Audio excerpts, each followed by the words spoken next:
Ma mère a dit que ma fille de 13 ans était trop laide pour assister à la fête d'anniversaire de sa cousine. Ma sœur a hoché la tête en signe d'accord.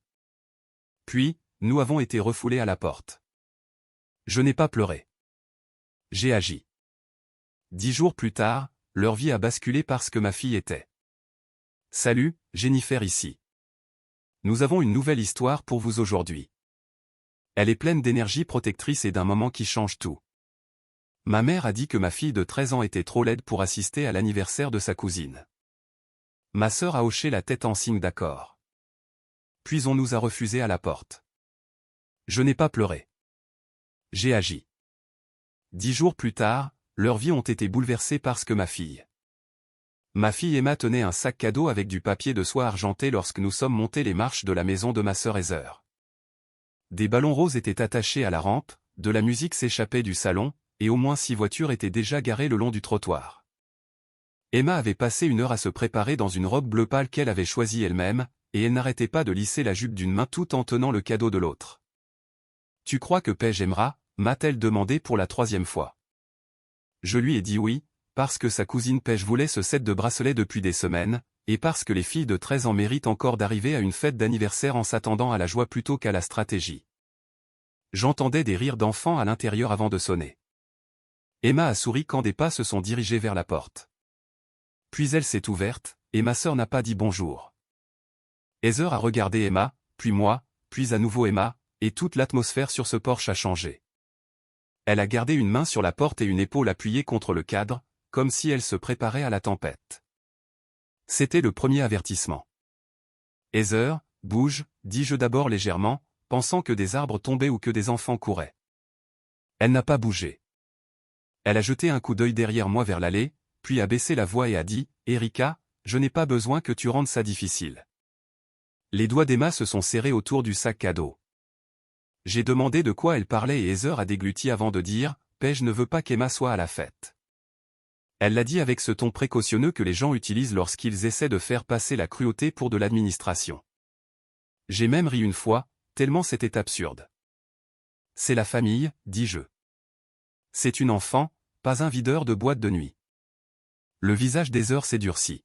« C'est l'anniversaire de Paige et je respecte son choix, » a dit Heather, utilisant les souhaits de Paige comme un bouclier pour quelque chose avec quoi elle était clairement d'accord. Je pouvais voir la table de la salle à manger derrière elle, dressée avec des assiettes roses et un support à gâteau. Je pouvais aussi voir les amis de ma nièce dans le couloir, ainsi que quelques adultes qui traînaient près de l'entrée, tous habillés et tous faisant semblant de ne pas regarder. Emma a cessé de bouger son poids. Elle est restée complètement immobile à côté de moi. J'ai dit, « Tu nous as invités. » Heather a répondu, « Je vous ai invité avant que Paige ne clarifie ses sentiments envers Emma. » Puis elle a planté ses 2 pieds et est restée là. Elle n'avait jamais eu l'intention de nous laisser entrer. J'ai demandé quel sentiment pouvait bien justifier de refuser l'entrée à une fille de 13 ans sur un perron.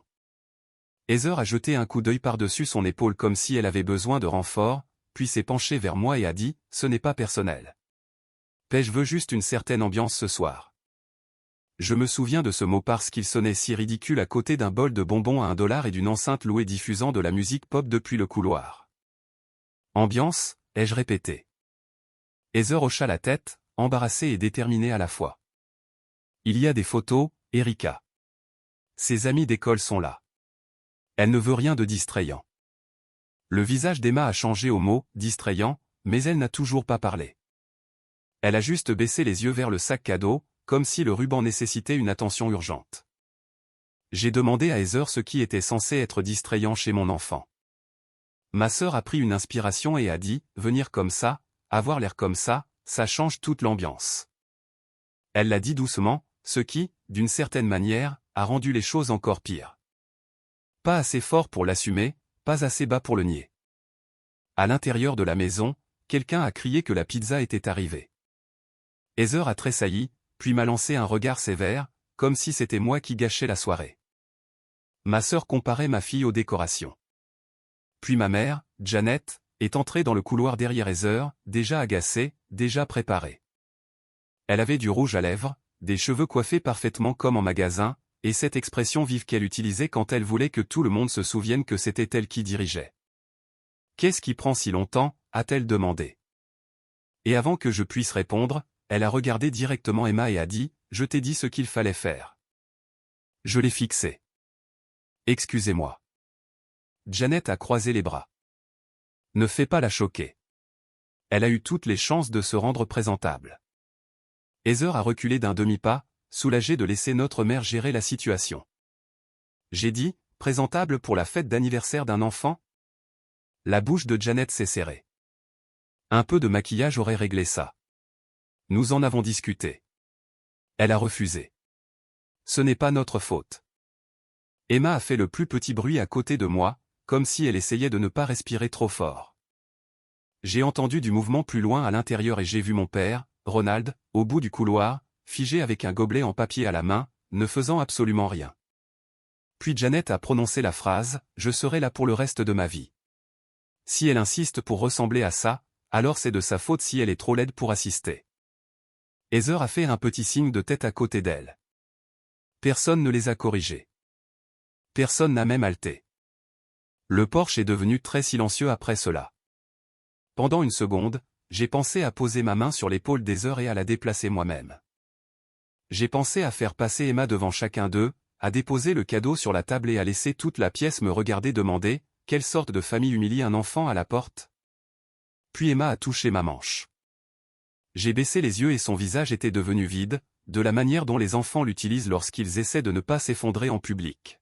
« Maman » a-t-elle dit à peine au-dessus d'un murmure, « Je ne veux pas être ici. » Heather a expiré comme si elle avait gagné une dispute. De quelque part dans l'escalier, ma nièce Paige a appelé, « Est-ce qu'elle parte ?» Elle n'avait pas l'air confuse. Elle semblait irritée que cela prenne trop de temps, comme si la décision avait déjà été prise avant même que nous n'atteignions la porte. Je me suis penché et j'ai pris le sac cadeau des mains d'Emma avant que quiconque à l'intérieur ne puisse dire que nous devrions au moins le laisser. Oui, ai-je répondu pour nous deux. Je me suis levé et j'ai regardé ma mère d'abord, puis ma sœur. Vous n'aurez pas ce cadeau. Vous ne l'aurez pas, elle. Vous aurez ce souvenir. Janet a levé les yeux au ciel et a dit « Ne sois pas dramatique ». Emma s'était déjà tournée vers les marches. Je l'ai suivie jusqu'à la voiture tandis que la musique continuait à jouer à l'intérieur de la maison comme si rien de laid ne s'était passé du tout. Nous sommes partis avec le cadeau toujours entre nous. Je n'ai pas attendu le matin. J'ai attendu que nous soyons à mi-chemin de la maison parce qu'Emma regardait tellement par la fenêtre que je savais qu'elle avait besoin de silence avant d'avoir besoin de réconfort. Puis je me suis garé sur un parking vide de pharmacie, j'ai coupé le moteur et j'ai appelé ma mère. Elle a décroché à la deuxième sonnerie avec « T'es-tu calmé ?» J'ai dit « Tu as traité ta petite fille de laide. » Janet a répondu. Je lui ai dit la vérité. La condition d'Emma est le vitiligo. Des taches pâles se sont propagées sur une partie de ses joues et autour d'un œil. Cela ne lui cause aucune douleur, aucun danger, et aucune urgence médicale. Cela ne cause de problème que lorsque les adultes décident que le visage d'un enfant appartient à l'opinion publique. Janet savait exactement ce que c'était. Elle savait aussi qu'Emma avait arrêté de le couvrir avec du maquillage quelques mois plus tôt. Tout cela aurait pu être évité. Ma mère a dit qu'elle aurait pu utiliser du fond de teint pour une soirée. J'ai demandé si elle s'entendait parler. Elle a dit « Les taches ne sont pas le problème. L'entêtement l'est. Elle refuse de réparer quelque chose de réparable. » J'ai jeté un coup d'œil à Emma, qui continuait à faire face à la fenêtre. « Il n'y a rien à réparer, ai-je dit. » Janet a fait claquer sa langue. « Tu l'éduques à croire que le monde va s'adapter à ses sentiments. » C'est là que la vraie dispute a commencé. J'ai dit très clairement à ma mère que le visage d'Emma n'était pas un projet de famille et pas un plan de leçon. Janet a répondu avec la même voix qu'elle utilisait pour corriger les ourlets dans son magasin. Mieux vaut qu'elle entende l'honnêteté de la famille que la cruauté d'étrangers plus tard, ai-je dit. Humilier une enfant de 13 ans sur un perron n'est pas de l'honnêteté. C'est de la lâcheté. À côté de moi, Emma a finalement bougé. Elle a appuyé son front contre la vitre et a fermé les yeux. Et ce petit mouvement m'a fait plus d'effet que tout le discours de Janet. Ma mère a continué à parler de discipline, de présentation, de standards, les mêmes vieux mots qu'elle utilisait chaque fois qu'elle voulait que le contrôle sonne moral. Je l'ai laissé finir.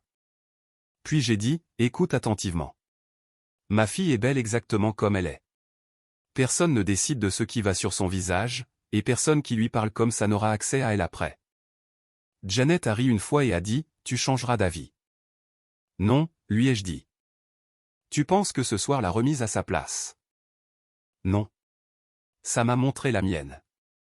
J'ai mis fin à l'appel avant qu'elle ne puisse répondre. Emma n'a jamais demandé ce que je voulais dire. Elle n'en avait pas besoin. Il pensait que l'histoire se terminait à la porte. Ce n'était pas le cas. Heather a 3 ans de plus que moi.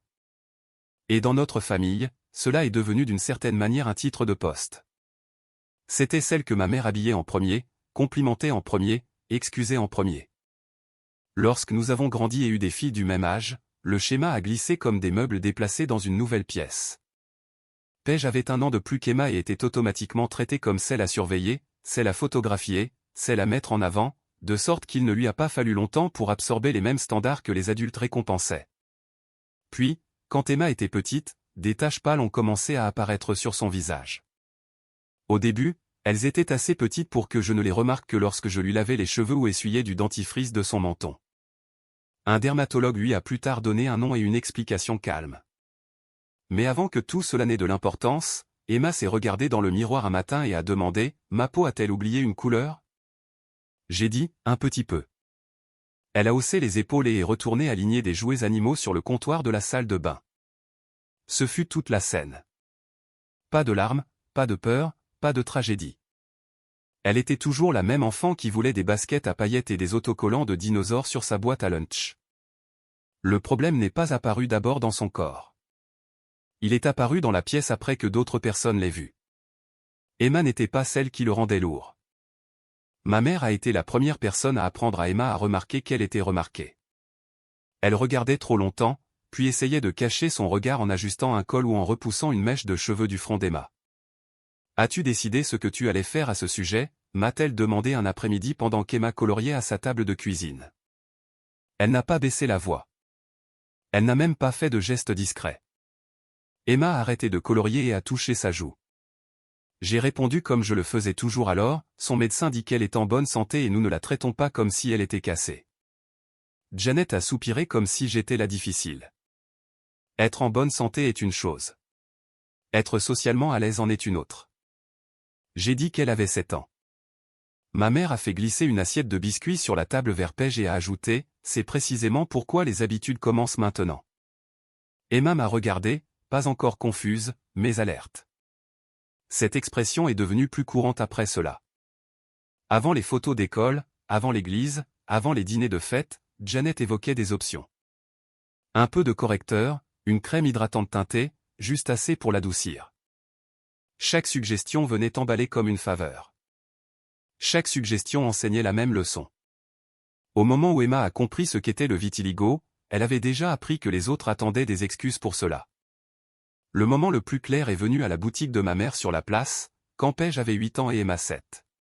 C'était la fin de l'après-midi et Heather et moi aidions à déplacer les portants de solde pendant que ma mère s'affairait autour d'une nouvelle vitrine.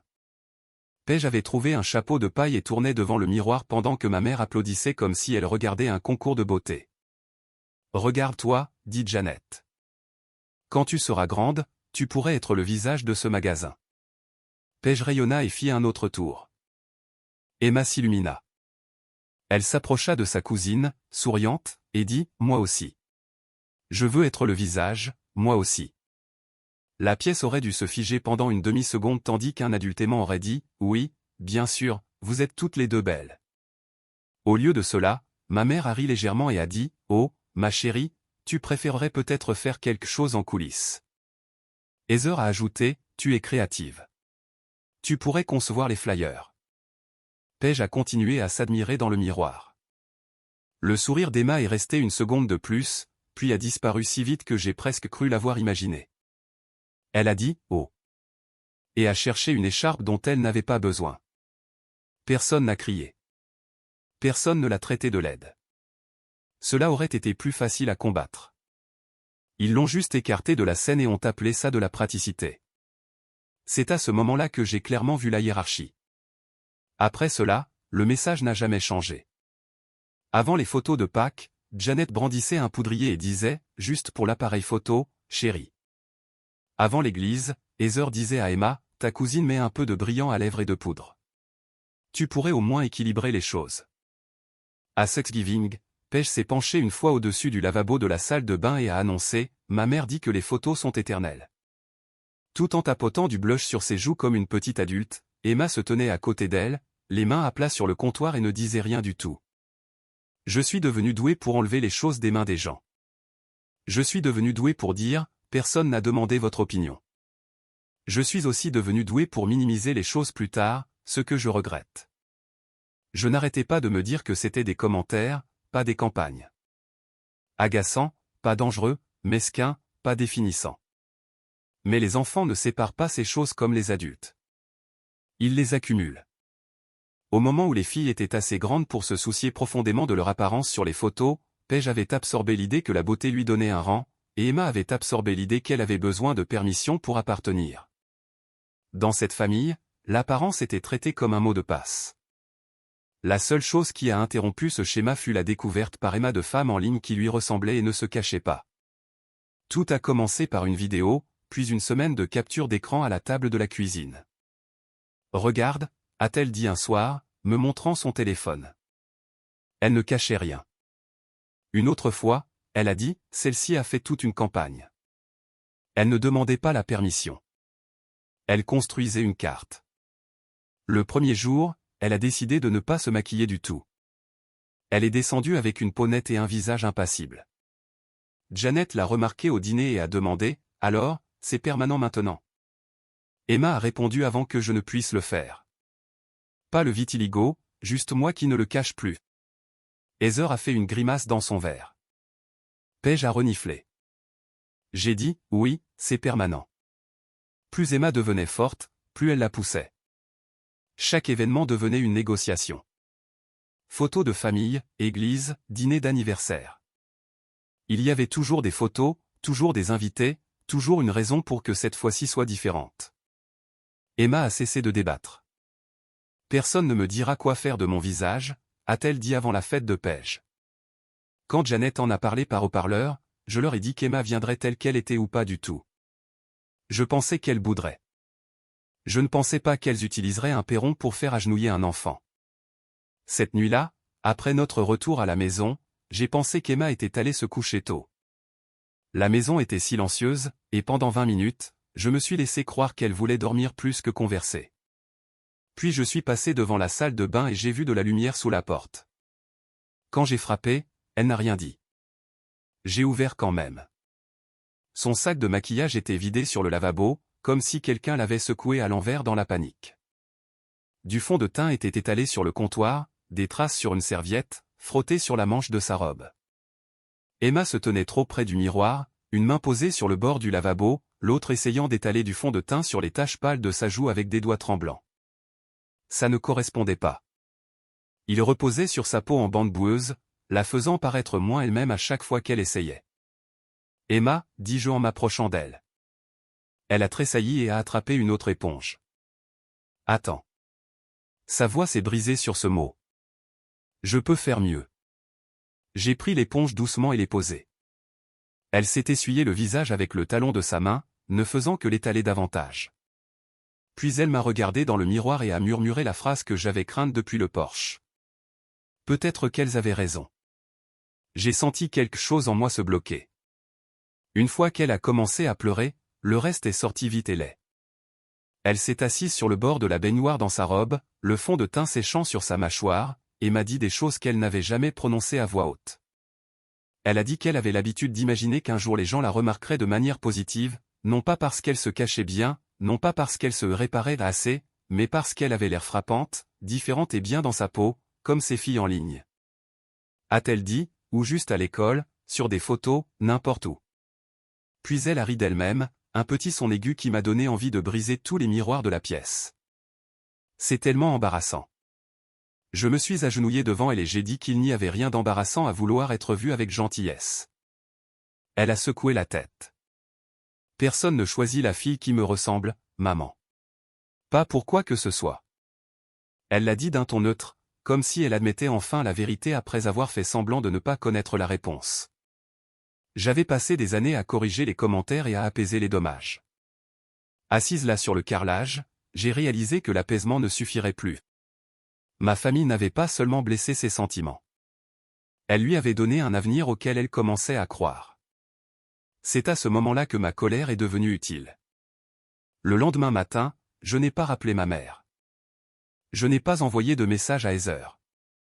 Je suis allé dans la salle de bain, j'ai jeté les lingettes de maquillage à moitié utilisées à la poubelle et j'ai dit à Emma de se laver le visage.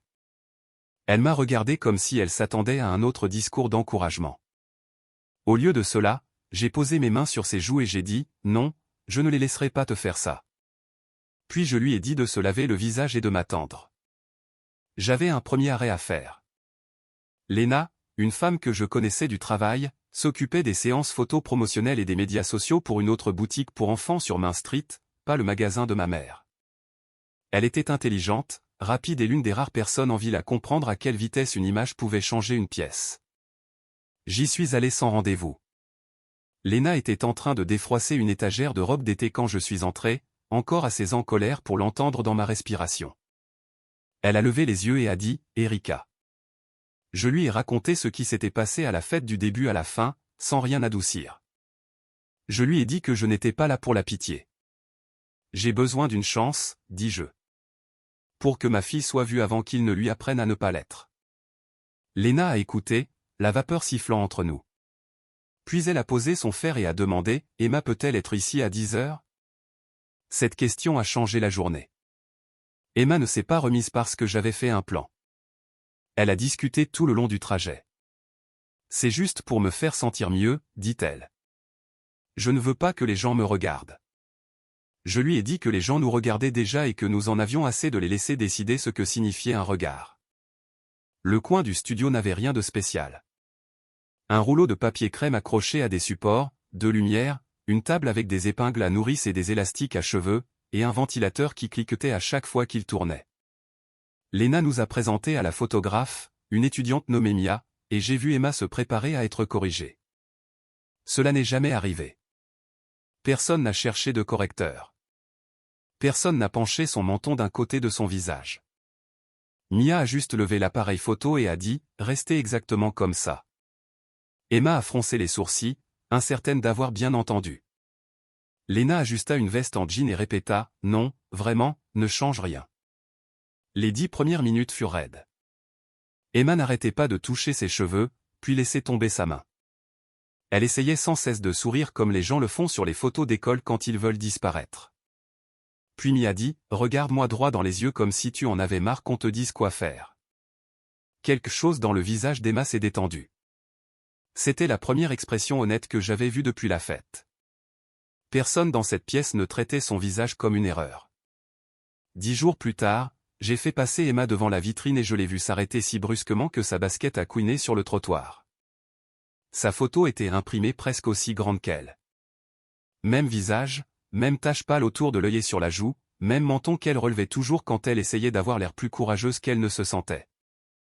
Pas de filtre, pas de retouche lourde, pas de flou pour mettre les autres à l'aise. Juste Emma dans un cardigan jaune regardant directement à travers la vitre. Elle a couvert sa bouche des 2 mains et a ri, ce que je n'avais pas beaucoup entendu cette semaine. À l'intérieur, Lena nous a fait signe d'entrer et a tendu à Emma une pile de flyers pour le week-end de shopping de fin d'été de la ville. Emma était aussi dessus. L'après-midi, elle était sur la page du magasin, et le soir, des femmes que je connaissais à peine commentaient des choses comme « frappant »,« magnifique »,« inoubliable ». Des filles de l'école ont commencé à envoyer des messages. Certains étaient maladroits, d'autres doux, d'autres simplement surpris, mais aucun ne sonnait comme de la pitié. Une des camarades de classe d'Emma a écrit « Tu as l'air tellement cool ». Cela a compté plus que n'importe quel compliment d'adulte. Au dîner, elle a continué à faire semblant de ne pas rafraîchir la publication, tout en la rafraîchissant toutes les quelques minutes. Quoi qu'il en soit, les gens la voyaient enfin comme un cadeau plutôt que comme un dommage. Dans une petite ville, une vitrine peut devenir une conversation à midi et un folklore le week-end. Le journal local hebdomadaire a appelé Lena pour un article sur la campagne, et Lena a demandé si Emma voulait répondre à quelques questions. Emma m'a regardé en premier. J'ai dit, seulement si tu veux. Elle a dit, oui, mais avec le visage de quelqu'un qui marche sur de la glace mince. La journaliste nous a rencontrés près de la vitrine du magasin, carnet à la main, et a posé des questions. L'histoire a été mise en ligne le soir suivant, et l'édition papier a atterri sur les porches le jeudi matin. Comment cela s'est-il passé? Qu'est-ce que cela signifiait pour Emma de poser pour le magasin? Emma a répondu avec prudence jusqu'à ce que la journaliste demande « Alors, qu'est-ce qui vous a fait dire oui ?» Emma a regardé sa propre photo dans la vitre, puis a dit d'une voix neutre et honnête que les jeunes de 13 ans utilisent quand ils sont trop blessés pour embellir une phrase « Ma grand-mère m'a dit que j'étais trop laide pour assister à l'anniversaire de ma cousine. Alors je voulais lui prouver qu'elle avait tort. » La journaliste s'est figée. J'ai senti tout mon corps se figer, non pas parce que c'était faux, mais parce que c'était d'une vérité éclatante. Le soir, je recevais des SMS de numéros que je n'avais pas enregistrés. Le lendemain matin, les femmes à l'épicerie me regardaient avec une sympathie surprise. L'histoire avait quitté la famille pour entrer dans la ville. Après cela, personne ne la contrôlait. Ma mère a appelé dès que le journal est arrivé sur les porches le jeudi. Elle n'a pas demandé comment allait Emma. Elle a commencé par « Qu'est-ce qu'elle a dit aux gens ?» et a continué sans reprendre son souffle. Il y avait eu des murmures à l'église, a-t-elle dit. Des femmes la regardaient à la poste. Une de ses clientes habituelles avait annulé un essayage. Comprends-tu ce que cela fait au magasin, a-t-elle claqué. J'étais debout à mon comptoir de cuisine, coupant des fraises pour le déjeuner d'Emma, pendant que ma mère se décrivait comme la victime d'une campagne que personne n'avait eu besoin de commencer. Les gens nous regardent comme si nous étions des monstres, dit-elle. Je posai le couteau et répondis, elle n'a rien inventé. Janet dit, un enfant ne comprend pas la nuance. Je ris une fois. Il n'y avait aucune nuance à la porte. Janet passa immédiatement aux affaires. Les commérages nuisent aux réputations. Les réputations nuisent aux ventes. Les ventes nuisent aux moyens de subsistance. Tout le discours la trahissait plus clairement que n'importe quelle excuse n'aurait pu le faire. Pas une seule fois elle n'a mentionné sa petite fille pleurant dans notre salle de bain. Quand elle fit une pause, s'attendant peut-être à ce que je la console, je dis, tu vis avec la phrase que tu as choisie. Puis je raccrochai. Pour la première fois de ma vie, je ne m'expliquais pas à ma mère. L'erreur suivante qu'elles firent fut de penser qu'elles pouvaient intimider la ville de la même manière qu'elles avaient intimidé Emma. Au lieu de s'excuser, ma mère fit une déclaration au journal local, pleine de mensonges polis. Elle dit qu'elle n'avait jamais traité Emma de laide. Elle dit que la citation avait été déformée par une enfant sensible qui dramatisait parfois les choses pour attirer l'attention. Puis elle a porté le même mensonge sur la page Facebook de la ville où les entreprises locales annonçaient des promotions et des soupers d'église. Heather l'a soutenue en quelques minutes. Ma sœur a écrit que notre famille avait toujours soutenu Emma et que l'article avait blessé de bonnes personnes qui n'avaient toujours fait que tenter d'aider. Heather a ajouté qu'Emma était assez âgée pour savoir que les mots avaient des conséquences, ce qui était une chose brutale à dire d'une jeune fille de 13 ans après l'avoir publiquement traitée de menteuse sans utiliser le mot exact. D'autres personnes l'ont fait pour elle assez tôt. Je me suis assise à ma table à manger, lisant les commentaires s'accumuler de la part d'étrangers qui ne nous connaissaient pas assez bien pour remettre en question des adultes. Certains défendaient Emma. Certains jouaient des deux côtés. Quelques-uns ont écrit que les enfants d'aujourd'hui aimaient devenir viraux. Heather m'a même envoyé un SMS, dis-lui d'arrêter ça avant qu'elle ne ruine tout le monde. J'ai relu cette phrase 2 fois, puis j'ai supprimé la conversation. Elles avaient décidé qu'humilier un enfant était plus facile que d'avoir honte. Le déni a atteint l'école avant le déjeuner. Emma est entrée dans la maison cet après-midi-là, son sac à dos à moitié fermé, et son visage affichait cette étrange expression que j'avais commencé à reconnaître. Elle a laissé tomber le sac par terre si fort qu'un cahier a glissé et a dérapé sous la table. Ils disent que je mens maintenant, a-t-elle dit avant que je ne puisse lui demander comment s'était passée la journée. J'ai fait un pas vers elle et elle s'est recroquevillée sur elle-même, comme si toute la force de la séance photo avait été louée. Des enfants lui avaient montré des captures d'écran entre les cours. Une fille lui a demandé si elle avait inventé toute cette histoire pour attirer l'attention. Un garçon qu'elle connaissait depuis l'école primaire a dit que sa mère pensait qu'il y avait 2 côtés à chaque histoire. Emma se tenait dans la cuisine, pleurant et essayant de ne pas pleurer. J'ai dit la vérité, répétait-elle. J'ai littéralement dit la vérité. Je la serrai pendant qu'elle tremblait. Mais même en le faisant, je savais que le réconfort n'était pas la prochaine étape. La blessure avait changé de forme. Il ne s'agissait plus de beauté. Il s'agissait de savoir si des femmes adultes pouvaient réécrire la mémoire d'un enfant en public et s'en tirer. Quand elle s'est assise à table, je savais déjà ce que je devais faire. Cette fois, j'avais besoin de preuves. J'ai sorti un bloc-notes après le dîner et j'ai commencé à reconstituer la scène du porche, personne par personne. Qui avait été dans la cour? Qui avait été dans le hall? Qui avait été assez proche pour entendre la voix de Janet? Je me suis souvenu d'une voisine déposant une arche de ballon, d'une amie de Heather portant du soda de son coffre, de quelques parents traînant après le dépôt anticipé, et de mon père Ronald debout à l'intérieur avec ce gobelet en papier inutile. Puis j'ai commencé à appeler. Les deux premières personnes semblaient nerveuses. La troisième semblait coupable avant même que je finisse ma question. Oui, dit-elle doucement, j'ai entendu votre mère le dire. Une autre femme a admis qu'elle avait suffisamment entendu pour savoir qu'Emma avait été visée, mais elle n'avait pas voulu s'impliquer jusqu'à ce que le message Facebook qualifie la jeune fille de dramatique. C'en était trop, a-t-elle dit. Une par une, les gens ont cessé de protéger la pièce une fois que ma mère et ma sœur sont devenues publiques. J'ai noté les noms, les heures, les positions exactes. Le lendemain matin, j'ai apporté la liste directement au journal. Cette fois, ce n'était pas seulement la parole d'Emma et la mienne. C'étaient des témoins. L'article de suivi a d'abord été mis en ligne. À l'heure du déjeuner, la page de la ville s'était durcie.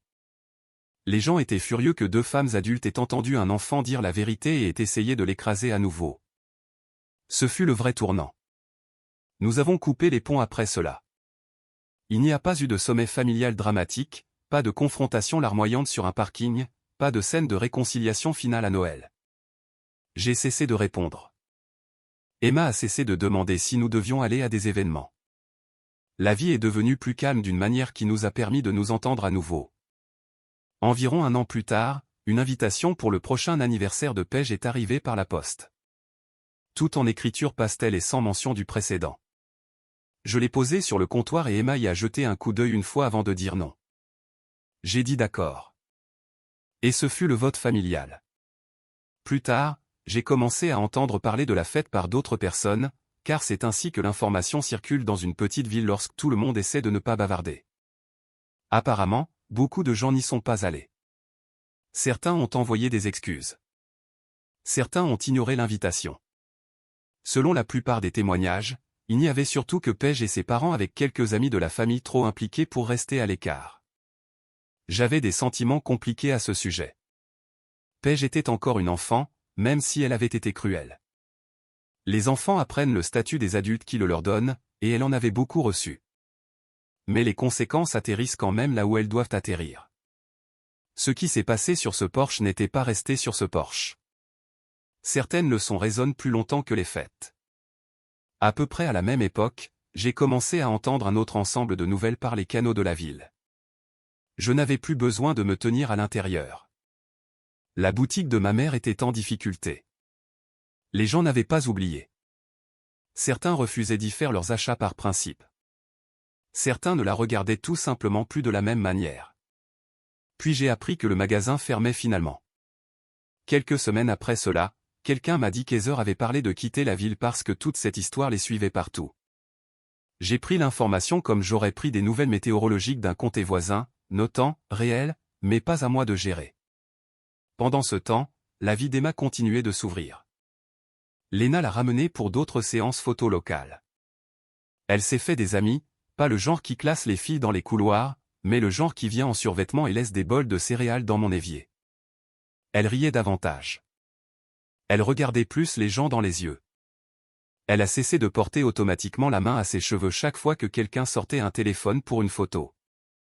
Un soir, nous avons marché le long de Main Street, devant les vitrines des magasins, et Emma a vu son reflet et a continué sans le vérifier 2 fois. Ce fut la victoire complète pour moi.